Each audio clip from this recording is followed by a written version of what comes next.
appropriate place for us to talk about your new collection and what you see going forward with shoes because of the relationship that you have had with this company for how your family goes back a long time. Yeah, we don't have a retailer in the world who has been selling a combination of my shoes and my father's shoes longer than Gildor.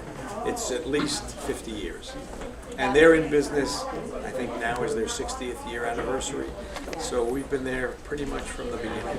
So how did that happen? I understand that your father... Well, I take no credit for it. My dad started it with Larry's father, Jack, and the relationship then moved over to the children. So Larry and I work together today, building really fabulous shoes for all these ladies on and all over the world. With the web business today, all over the world as well. That's right. And we were saying with the web, it's so interesting that no matter what's going on in the industry or in the world, people are still buying shoes online. You know, stores open at 10 and they close at 6, and the computers are open all day and all night long. And we've all figured out a way to make it quite convenient. To get what you want. When I make my shoes, I make them as true to size as possible, so a lady knows that an 8 is an 8 and she doesn't have to fuss with it. And our brand is pretty well known for that, and it works in Gildor shoes. They send out our shoes and get very few back. They fit very, very well. That's amazing. Now, do you give Gildor specific types of shoes? What works here as opposed to some of your other outlets? It's not sort of a giving thing. It's a bit of a battle. I show them what I love in the line, and Larry and his buyer Jan, they tell me what they love in the line. And in the end, if of course I believe in something stronger than they do, I make sure they have it. But generally, we pretty well know who the Stuart Weitzman customer is at Gildor. And who is that person? She's not one person. When I design my shoes, I'm designing for many kinds of people. God bless you all. You're so varied. You know what? Something about shoes really works for us. I mean, we make for Gildor bridal shoes. That's when I first meet customers who will be lifelong customers, and we're pretty well known for that. I think we're pretty famous. The first award I ever won was actually from the bridal industry for our shoes. And today's girls they're younger in thinking, they're hipper, they're cooler, they love platforms, they're just loving boots like this, thigh-high boot, I was going to get which combines the platform and the thigh-high. And we make for the daughter. That would be the daughter. Her mother has been a customer as long as I've been in the business, and the grandmother's been a customer as long as my father and Jack Bienenfeld were working together. So we have 3 generations here at Gildor. And being the kind of store it is, they're not focused on one customer. They're focused on women who appreciate quality at a really fair price. And that's a perfect outlet for us because I make for the range of consumer that they cater to. It's amazing. It's a really hard thing to do, to design for all different ages. Yeah, I wear different hats, you know. You wear? One day I'm thinking of a celebrity, the next day I'm thinking of a lawyer. But that's what's exciting about the shoe business. It is exciting. I see we're getting a question in from one of our viewers about this shoe that we referenced here. It's been all the buzz, the over-the-knee boots. Now you tell me, who can wear it and who should avoid it? Well, now it's just first of all, this is cool. actually not an over-the-knee boot. This is a thigh-high. A thigh-high. And that sounds even scarier. Yeah, there's a real distinction there because an over-the-knee boot is anybody's boot. Anyone can really wear it with jeans or without. This is a boot for someone who knows how sexy it will make her look. You have to know how to wear it. You don't want to look really like Julia Roberts was in the street corner of Pretty Women.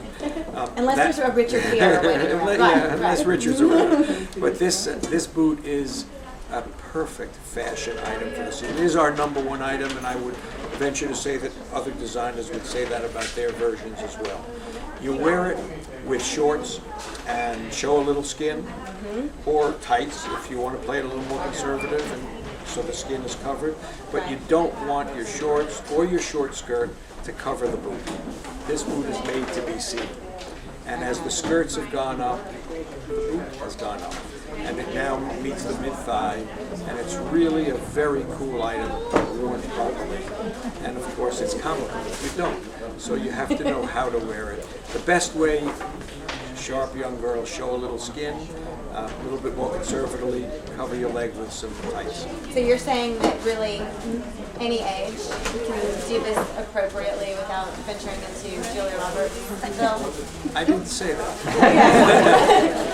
It's not any age. I will tell you this, you can wear it. And we may pull one pair out and try it on you right here on the I air. would not say no, I'll tell you that much. The boot that anyone can wear is this boot. The flat boot. Now this boot does cover the kneecap. And this is where fashion has moved up. So would that be considered the over the knee? This is the over the knee. Okay. And it just barely covers the kneecap on a very tall girl. It really doesn't. And it's our #1 selling boot year after year after year at this store, at every store, on the web.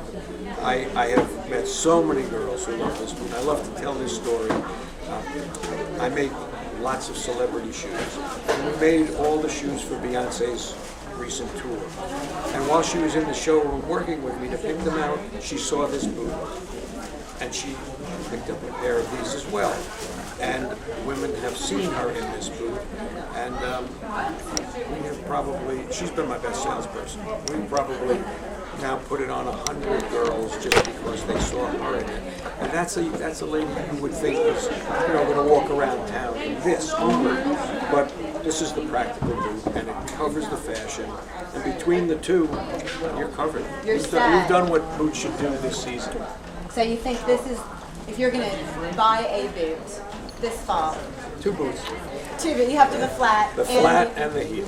And what about platforms? I think women are obsessed with platforms. To me, they seem like they make wearing a high heel easier to wear. Women are obsessed with shoes. They love platforms, and rightly so. You can't put a good man down, right? You can't kill a great idea. Platforms have been in our industry for a couple of generations, and what they do is unachievable any other way. They raise you up and give you height without pitching you forward and killing your feet. So true. It's our job to make year after year fabulously new design platform shoes, and we are, and Jill Dore has as many to offer as anyone else we sell to. It's amazing. Well, I bet everybody out there is obsessed with these shoes as I am. So back to Jill Dore. In terms of the fact that this is their 60th anniversary, and that's a long time to do well in any industry, but especially fashion where things change on a dime. So what do you think the secret to their success is? Service. They will do anything for a customer. They sometimes make it hard in our stores because we haven't learned yet how to do the kind of service that they give. This is a family business. When it changed hands, it stayed in the family. And I'm here today at their store, as well as talking on the web to all of you. And I have met women who know the owner by first name, and he knows them as well. They have a particular need. He knows how to fill it. I'm not going to say that every department store doesn't do some of that. We all know some do. But here it's done consistently, day after day, year after year, generation after generation. I got 60 years from selling to myself, so that's just amazing. All right, so I see a question coming in from Abby, and she's wondering what your absolute favorite design of yours is of all time. Do you have a favorite? That's like asking a father who's his favorite daughter, right? Who's your favorite daughter?